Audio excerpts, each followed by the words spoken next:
Young तरंग radio है। अब आप अरुणेश कुमार से आज के यानी 20 मई 2021 के मुख्य समाचार सुनिए। पहले एक नजर हेडलाइंस पर। प्रधानमंत्री नरेंद्र मोदी ने की 10 राज्यों के जिलाधिकारियों से ऑनलाइन मीटिंग। गांवों में कोविड महामारी से निपटने के लिए नए और प्रभावशाली तरीके अपनाने पर दिया जोर। कहा, गांव में भी टेस्टिंग, ट्रैकिंग और ट्रीटमेंट पर दें ध्यान।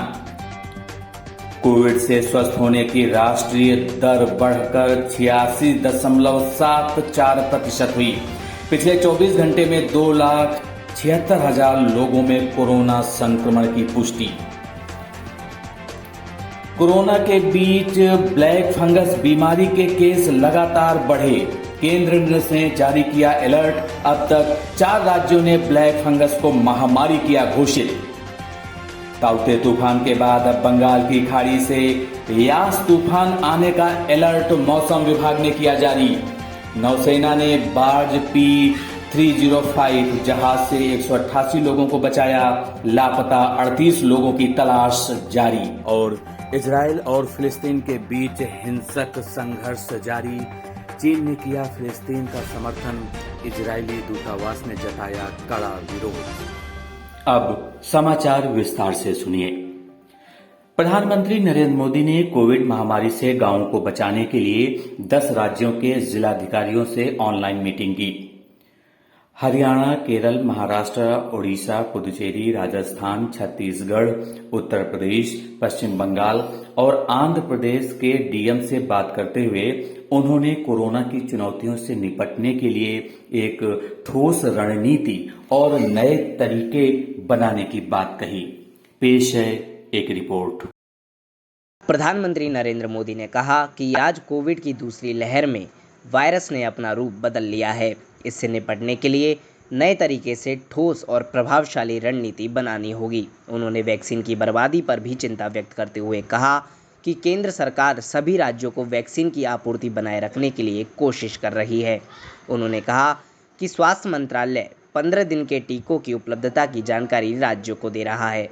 उन्होंने जिलाधिकारियों से कहा कि वे अपने जिले के गाँव का विशेष तौर पर ध्यान रखें। गाँव में कोरोना टेस्ट के लिए मोबाइल वैन का तरीका अपनाएं। स्कूलों, पंचायत भवनों को कोविड केयर सेंटर में बदलकर उनका इलाज करें। टेस्ट, ट्रैक और ट्रीटमेंट का पूरा ध्यान रखें। उद्देश्य मंगल, यंग तरंग रेडियो, दिल्ली। देश में कोरोना की स्थिति में धीरे धीरे सुधार आ रहा है। कोविड से स्वस्थ होने की दर लगातार बढ़ रही है, लेकिन कई राज्यों और केंद्र शासित प्रदेशों में संक्रमित लोगों की संख्या भी बढ़ रही है। ब्यौरा हमारे संवाददाता से। केंद्रीय स्वास्थ्य और परिवार कल्याण मंत्रालय ने कहा कि कोरोना से स्वस्थ होने की दर में सुधार हुआ है और प्रतिदिन 3 लाख से अधिक मरीज स्वस्थ हो रहे हैं।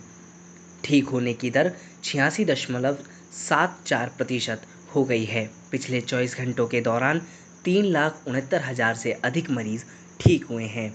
अब तक 2,23,00,000 से अधिक मरीज स्वस्थ हो चुके हैं। कल 2,76,000 से अधिक लोगों में कोरोना संक्रमण की पुष्टि हुई। इस दौरान 3,874 रोगियों की संक्रमण से मौत हुई है। इसके साथ ही मृतकों की संख्या बढ़कर 2,87,000 से ज़्यादा हो गई है।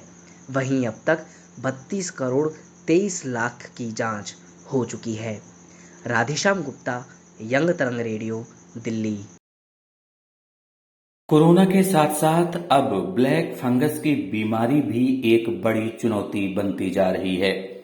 इस बीमारी के केस लगातार बढ़ रहे हैं।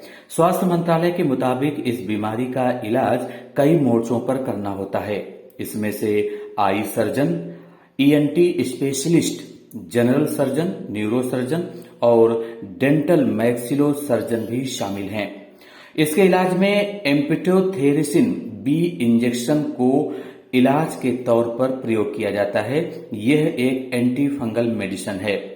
7 राज्यों ने ब्लैक फंगस पर अलर्ट जारी किया है। राजस्थान, हरियाणा, तेलंगाना और तमिलनाडु इसे पहले ही महामारी घोषित कर चुके हैं। दिल्ली में भी इस बीमारी के मरीजों के इलाज के लिए अलग से सेंटर बनाए जा रहे हैं। पेश है हमारे संवाददाता की ये रिपोर्ट। छत्तीसगढ़ में ब्लैक फंगस के मरीजों की संख्या 100 के करीब पहुंच चुकी है। अस्पताल में 92 मरीजों का इलाज चल रहा है। सबसे ज़्यादा 69 मरीज एम्स में भर्ती हैं। इनमें से 19 का ऑपरेशन हो चुका है। सरकार ने अभी तक इसे महामारी घोषित नहीं किया है। राजस्थान में 400 लोग ब्लैक फंगस का शिकार हुए हैं। जयपुर में 148, जोधपुर में 100, बीकानेर से 30 नए केस सामने आए हैं। राजस्थान सरकार ने इसे महामारी घोषित किया।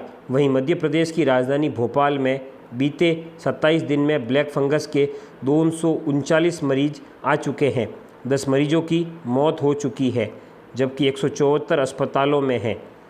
इनमें से 129 की सर्जरी हो चुकी है। सरकार भोपाल में सिर्फ 68 मरीज ही बता रही है। पूरे राज्य में 585 मरीज बताए जा रहे हैं, लेकिन शिवराज सरकार ने इसे अभी तक बीमारी को महामारी घोषित नहीं किया है।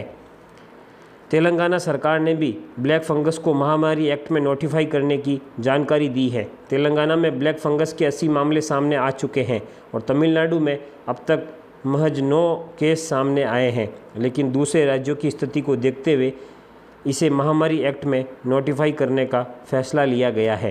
राकेश चौधरी, यंग तरंग रेडियो, दिल्ली। देश में ताउते तूफान के बाद अब पूर्वी तट से सटे बंगाल की खाड़ी में यास तूफान आने का अलर्ट मौसम विभाग ने जारी किया है। इसके मद्देनजर कोस्ट गार्ड ने कमर कस ली है और अंडमान निकोबार से लेकर ओडिशा और पश्चिम बंगाल के मछुआरों को 22 से 26 मई के बीच समंदर में न जाने की सलाह दिया गया है। साथ ही इस दौरान कमर्शियल जहाज और कार्गो शिप्स को भी अलर्ट जारी किया गया है। पेश है हमारे संवाददाता की ये रिपोर्ट। मौसम विभाग के मुताबिक यास तूफान 22 मई से उत्तरी अंडमान निकोबार से सटे समंदर में लो प्रेशर बनाना शुरू होगा, जो 24 मई तक ओडिशा से सटे समंदर से एक तीव्र तूफान का रूप ले सकता है। ये तूफान 26 मई को ओडिशा और पश्चिम बंगाल के तट से टकराने की संभावना है। मौसम विभाग के अलर्ट के बाद कोस्ट गार्ड के जहाज, एयरक्राफ्ट और हेलीकॉप्टर बंगाल की खाड़ी में उतर गए हैं और समंदर से लेकर आसमान तक से मछुआरों को 22 मई से पहले निकाले जाने की घोषणा कर रहे हैं। वहीं कोस्ट गार्ड अभी भी नौसेना अरब सागर में ताउते चक्रवात की चपेट में आए बार्ज 305 के लापता क्रू मेंबर को ढूंढने में लगी है। इस बार्ज पर सवार 261 कर्मचारियों में से 186 तो सुरक्षित बचा लिए गए हैं। इसके अलावा 49 कर्मचारी का भी शव बरामद कर लिया गया है। अभी भी 26 कर्मचारियों का कोई अता पता नहीं, जिनका पता लगाया जा रहा है। अवनीश शर्मा, यंग तरंग, रेडियो, मुंबई। इजराइल और फिलिस्तीन के बीच लगातार हिंसक संघर्ष जारी है।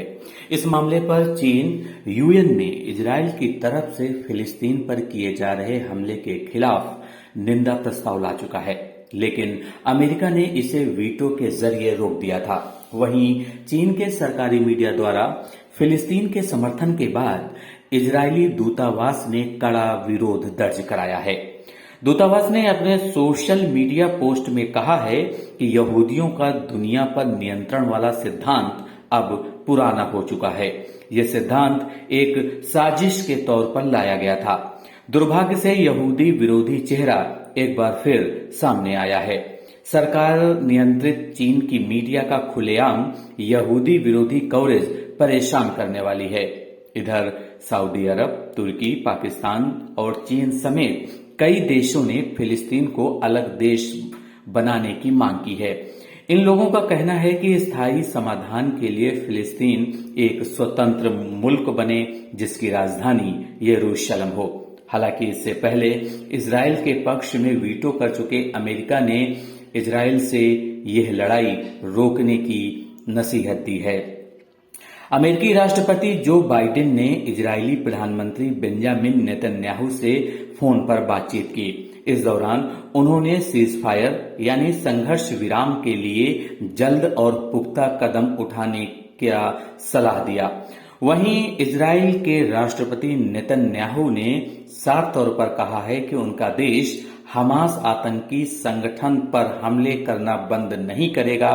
आतंकी संगठन के अंत के बाद ही इलाके में शांति बहाली होगी। इसके साथ ही आज का समाचार ये बुलेटिन समाप्त हुआ। नमस्कार।